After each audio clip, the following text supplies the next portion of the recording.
नमस्कार दोस्तों। आज हम भगवद गीता के पहले अध्याय के 10वें श्लोक की चर्चा करेंगे, जहां दुर्योधन अपनी सेना की शक्ति और कौरवों के सामर्थ्य का वर्णन करता है।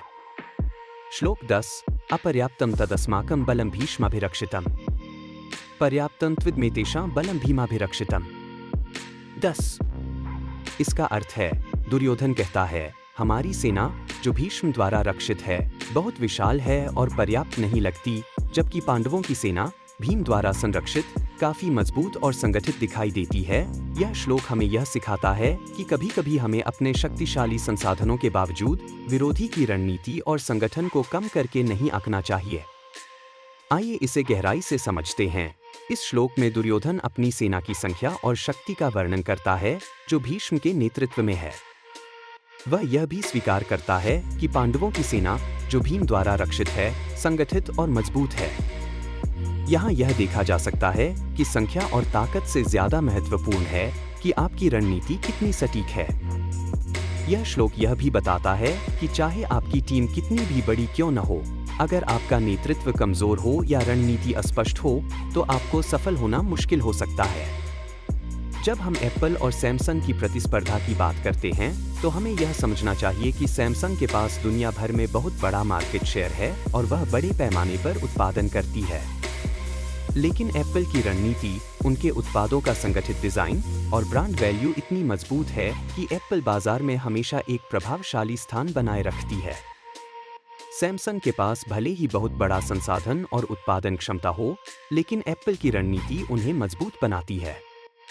यह उदाहरण हमें यह सिखाता है कि भले ही आपकी सेना, संसाधन बड़ी हो, सही रणनीति ही जीत दिला सकती है। मुगल साम्राज्य के पास विशाल सेना और संसाधन थे, लेकिन जब छत्रपति शिवाजी महाराज और मराठों की सेना ने उनके खिलाफ लड़ाई लड़ी, तो गुरिल्ला रणनीति, छापामार युद्ध नीति के कारण मराठाओं ने सफलता हासिल की। मुगलों के पास अपार शक्ति और संख्या थी, लेकिन शिवाजी महाराज की रणनीतिक दृष्टि और उनकी सेना की चपलता ने उन्हें कई महत्वपूर्ण युद्धों में जीत दिलाई। यह दिखाता है कि किस प्रकार एक संगठित और स्पष्ट रणनीति बड़ी से बड़ी सेना को पराजित कर सकती है। स्टार्टअप्स और बड़ी कंपनियों के बीच प्रतिस्पर्धा में भी हम यही देख सकते हैं। कई बार बड़ी कंपनियों के पास संसाधनों की कोई कमी नहीं होती, लेकिन स्टार्टअप्स की नवीनता और सटीक रणनीति उन्हें प्रतियोगिता में आगे ले जाती है। उदाहरण के तौर पर, उबर ने पारंपरिक टैक्सी उद्योग को चुनौती दी।